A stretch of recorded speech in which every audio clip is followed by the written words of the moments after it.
Hello again, everyone. It's your old friend Theta, aka the Monotone Messiah. A new version of Onward came out, and is creating a firestorm in the Onward community. My original plan was to release some more play-focused videos, but that plan has changed in light of what's going on with this new version 1.8. More than anything, there's a lot of miscommunication and misunderstanding in the air right now. My goal with this video is to alleviate some of that by walking through some important ideas around money, public relations, and esports. A couple of short side notes before I begin.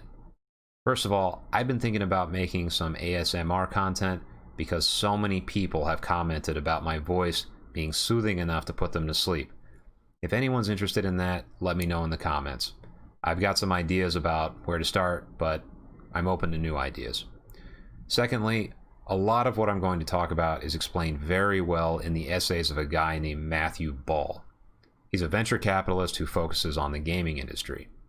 His work is top-notch, and if you want to go deeper on the subjects I'm about to discuss, I recommend reading his work. I'll include links in the description. And with that, let's dive in. Let's start with some background. For anyone who is new to Onward, it's a VR first-person shooter which was released in 2016. It was created by this guy, Dante Buckley. Dante created Onward from scratch after dropping out of college. He pieced it together via that old, tried-and-true method of watching YouTube videos about how to write code for games, and then hoping the superglue and duct tape holds. In case you didn't catch it, by tried and true, I actually mean incredibly rare. In an age of first-person shooters that regularly cost hundreds of millions of dollars and involve gigantic teams of programmers, designers, and marketers, this is downright remarkable. The fact that he was 18 when he started all of this blows my mind. There's a great interview from Upload VR that outlines the whole story if you're curious, and I recommend you read it even if you don't care about Onward specifically. It's just a crazy story about a kid coming out of nowhere and making something fantastic. I'll drop a link to that interview in the description below. Anyway, what Dante created spawned a small but intensely dedicated community of players. Those players have generated a whole niche competitive scene around the game, complete with casts, playoffs, and team rivalries. The fact that there has historically been almost no money in this scene, except for those at the very top of the ladder and only in very specific tournaments, speaks volumes to what this game inspires in people. There's just something about Onward that ticks a box for the people who have played it regularly for the last few years. A lot of people focus on the supposed realism of the game as the explanation for why there are so many devoted players, but my own theory is that the high level of communication required to win has generated a game culture that places a big premium on being social. You can play Call of Duty or Counter-Strike with your mic off, and it's not even that unusual, but not communicating with your teammates or communicating in an antisocial way is beyond taboo in Onward. A team must work together to survive. If you decide you're going to try to silently 360 no-scope people on your own, you're likely to get kicked. And before that happens, you'll probably die a lot because you won't be communicating with the people who can't help you stay alive. You're also forced to sit in the tent in between rounds, which can be up to 6 minutes, and talk to everyone else in your server, or lobby as we call it. A lot of quality conversations, and as a result relationships, are developed in that time, further cementing the community feel of the game. But Onward isn't just a game, it's a business. Initially, Dante was the only person working on the game. As he made money and players flocked to Onward, it became clear he needed help.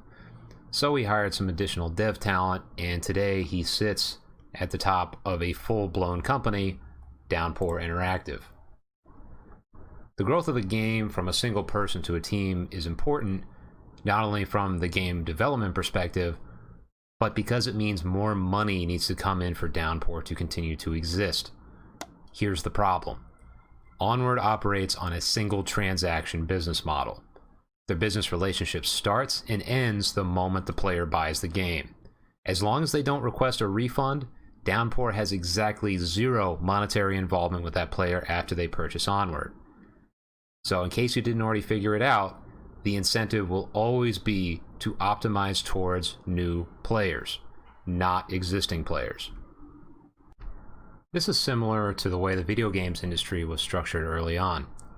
A consumer would buy hardware, either a computer or a console, and then buy a cartridge, disc, or CD-ROM if they wanted to play a game. Companies in those days competed via marketing campaigns and placement on store shelves. The economics worked out because there were pretty big margins built into these physical pieces of intellectual property. But as the games industry grew to be more competitive, production budgets skyrocketed, driving up the pre-release costs for all studios. Gamers demanded higher and higher quality games, but they weren't willing to pay for that higher quality.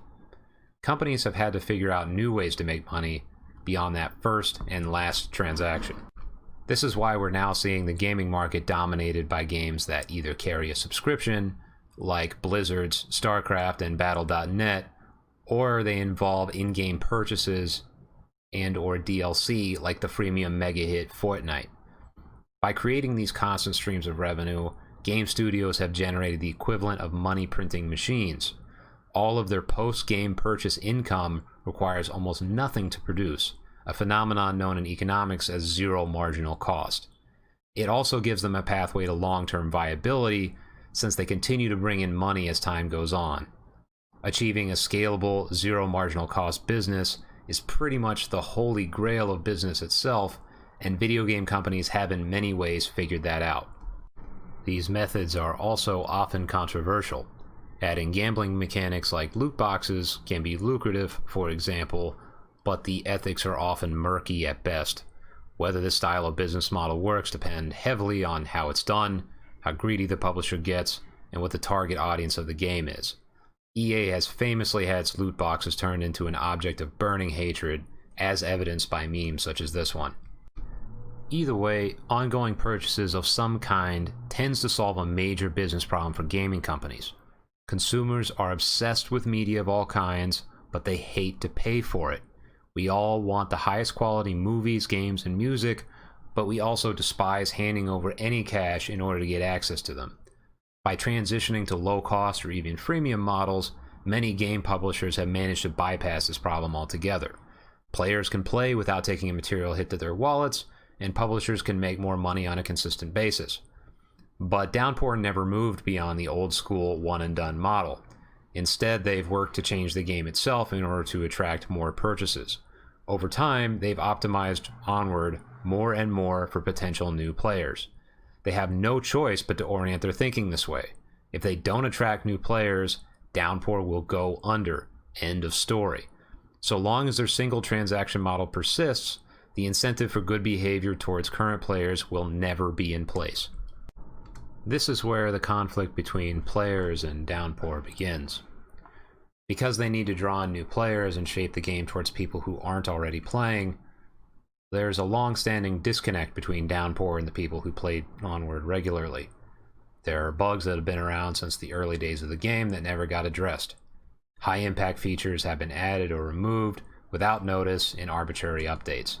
And in general, Downpour has ignored or actively spurned the competitive scene where the most hardcore players live.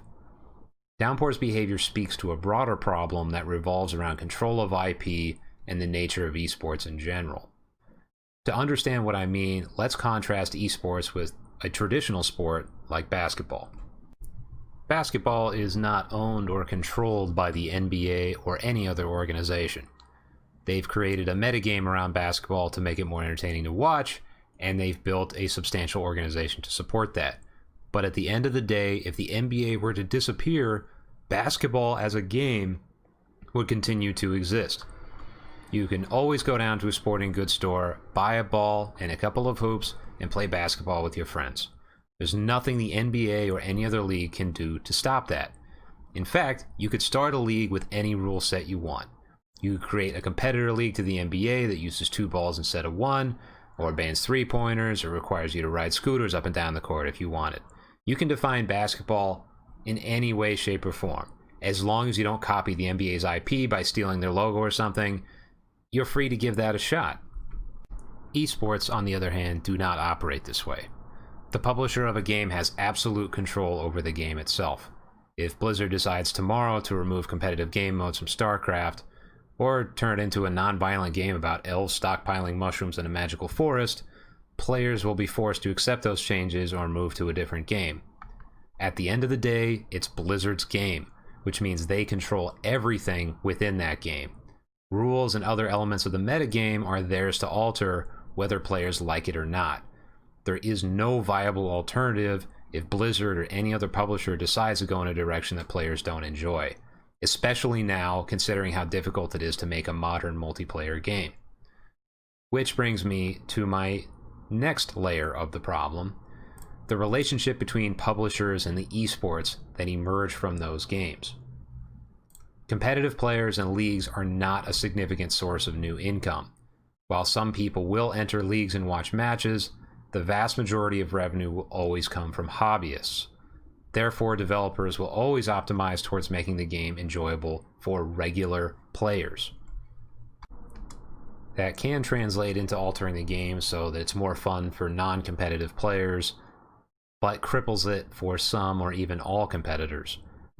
A competitive player's ability to win is often dependent on the game staying the way it is, which allows them to practice and shape the metagame. But developers are always changing the game to better suit the tastes of non-competitors, so the relationship with the publisher is often a frustrating back and forth for those who want to play competitively. Why does this happen? The short answer is that, from the studio's perspective, the role of esports is pure marketing. For the publishers, it's a nice to have. If people watch the game and go buy it as a result, that's great. But they know most of their growth will come from traditional marketing and advertising channels, reviews, and word of mouth. So esports is just icing on the cake that publishers have little incentive to care about. Because of all this, Downpour's strained relationship with existing players, and more specifically the competitive scene, is not unique. Most publishers operate in a similar fashion, although the larger companies are willing to sink some amount of time and money into supporting leagues. What's bad about Downpour is they make little or no effort when it comes to PR or marketing of what they're doing. They communicate infrequently with the community, and when they do say something, it's often cryptic, even bordering on sarcastic in many cases. When these updates drop and problems arise, their response is, in most cases, lukewarm. They often act surprised or disinterested in the community reaction, and that leaves room for big overreactions from current players. Many who play the game feel like they can't get through to the dev team, even if they go to extremes by saying they'll seek a refund, leave the game, drop a bad review, and so on. Dante has made it clear in a few cases that he made changes because he just wanted to. It's his IP, so he can do what he wants with it, to hell with current players. At least, that's how it feels to a lot of people in the Onward community. I'm not saying I feel that way all the time, or even ever. I'm not commenting on that. I'm simply communicating what a lot of people feel. All of this was simmering for quite a while. This created a perfect storm of conditions for a confrontation between players and Downpour. To recap, Downpour needs to expand their player base in order to survive. This means they need to pursue any path that will create new purchases, pretty much regardless of how current players feel about that path. Well, the Quest arrived a while back, and the crew at Downpour realized quickly that it represented a gigantic potential windfall. The Oculus Quest, if you're not aware, is an affordable standalone headset that allows anyone to play VR games without a high-powered PC. The Quest hardware is a far cry from what's available in the PC VR market, which means that Quest-compatible games often need to be downgraded to deal with the lower-end specs. But even with those hardware limitations, the Quest is a great way to get more people interested in VR. The need for a quality computer has historically been a barrier to entry for more casual or cost-conscious players, and from a business perspective, the release of the Quest meant that developers could now access a whole new pool of customers. Downpour therefore made the rational decision to create a Quest port of the game. They announced it would be cross-play but not cross-buy. For those of you who aren't in the know, this means that both Quest and PC players would be able to play together in the same lobbies, but anyone who wanted to play it on Quest would have to buy a Quest-specific copy of the game, even if they already had a copy of the PC version. They also took the standard route of revealing almost nothing, and what they did reveal was cloaked in vague language. Only 2 videos, one trailer and one with co-op gameplay footage, were released prior to the release of the update, and neither of them did that much to highlight what would or wouldn't be changed in the game. All anyone knew was that changes were coming, but the magnitude of those changes was never made clear. Very little communication came from Downpour overall, and even players with more privileged access to the devs were not shown much. Then, on July 30th, 2020, the new version of the game showed up. And it created an absolute firestorm within the Onward community. The graphics and sound quality had been noticeably downgraded, and gameplay had been severely altered. Because nobody was primed ahead of time for this level of change, the response from the community was predictably negative. People are not fond of change in general. But if you surprise people with massive changes, they will be really pissed off about it. Again, it seemed like Downpour was not only caught off guard by this backlash, but they actively fed it by responding the way they did. For example, in response to the countless complaints about sound quality, Dante said the following: "We have been playing, and to us it sounded good, but sound is subjective." Can't make this up. To be fair here, he later took a more apologetic tone and acknowledged that the sound wasn't great. But the fact that his first response was pretty much, "It sounded good to us, your opinion is the problem here," speaks volumes about how poorly Downpour manages their PR. It also highlights the huge power asymmetry between the developers of games and the players who enjoy those games. Dante could single-handedly destroy the game if he wanted to, and reminding players of his dictatorial level of power just infuriates them because they feel unable to prevent the destruction of their favorite game. I want to emphasize, I'm not saying he has actively destroyed it or anything like that. That's just the way some people perceive it, and this is the power asymmetry built into that sentiment. Anyway, a surefire way to make people hate you for life is to make them feel powerless and then either act indifferent about it or rub that asymmetry in their faces. We're talking basic psychology 101 level concepts here, and yet somehow it gets missed over and over again. The Quest update was only released yesterday, so there's still a lot to be worked out. The devs seem to have caught on to the fact that a lot of people don't like this update, and there's at least some conciliatory language coming from people like Mr. Death, who is the official community manager for Downpour. As of today, there's even talk of a beta branch for those who want to revert to 1.7 for competitive play. That might also be related to the large spike in negative reviews that have showed up as a result of this latest update. A lot of people have been asking me about my opinion about the new version, but I didn't want to spend a lot of time on the specifics of 1.8, especially since it just released, and I didn't want to front load the video with my own viewpoint. I also didn't want to rush to a knee-jerk judgment like a lot of people in the community. It's always a good idea to slow down and think when in the middle of a situation like this, and I wanted to consider more than just my own feelings about it. But now that we've laid a foundation for a productive discussion on this topic, here's my perspective. On the one hand, I understand the economic incentives at play. They've decided that they're going to stick with the one-and-done business model. That means they must grow to survive. Because they've made their bed this way, they had no choice but to push the game to the Quest. Crossplay without cross-buy makes sense from a business perspective, and I don't hold that against them given the situation they're in. The problem, in my opinion, isn't even the update itself. The problem is how they handled the update, and frankly how they've handled every big update. Once again, the lack of communication and total absence of expectation setting created the conditions for serious problems with current players.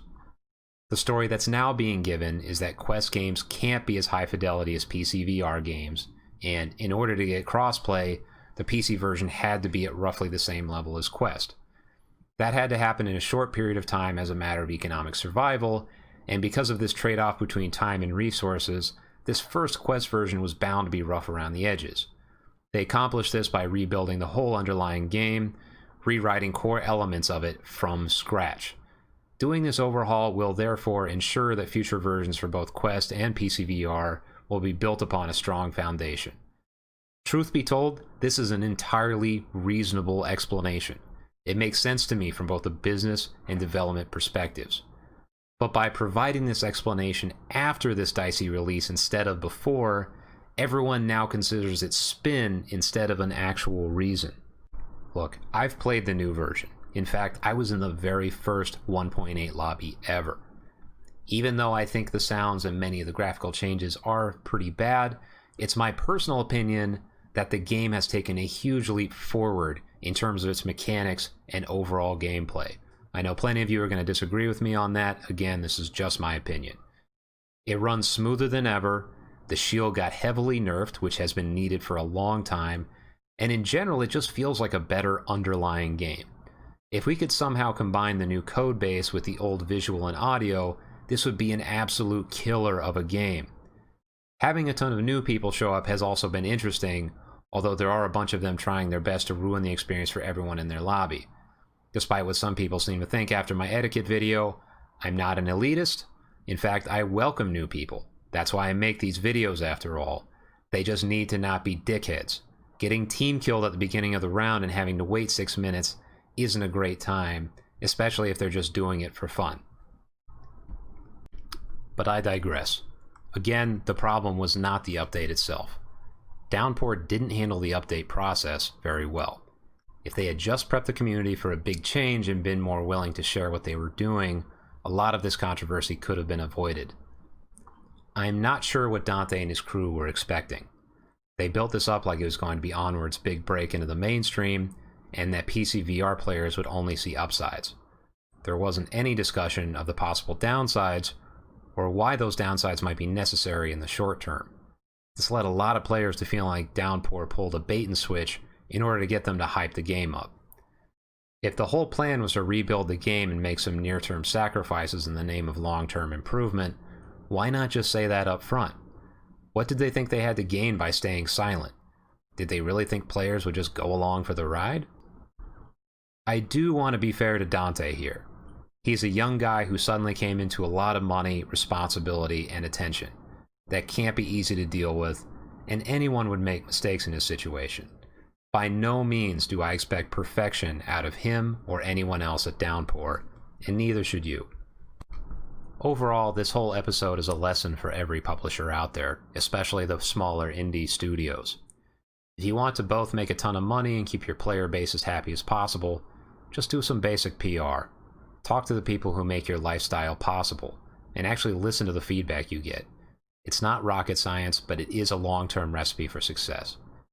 Even though I'll probably get a ton of flack for saying this, Downpour should also really consider a new business model.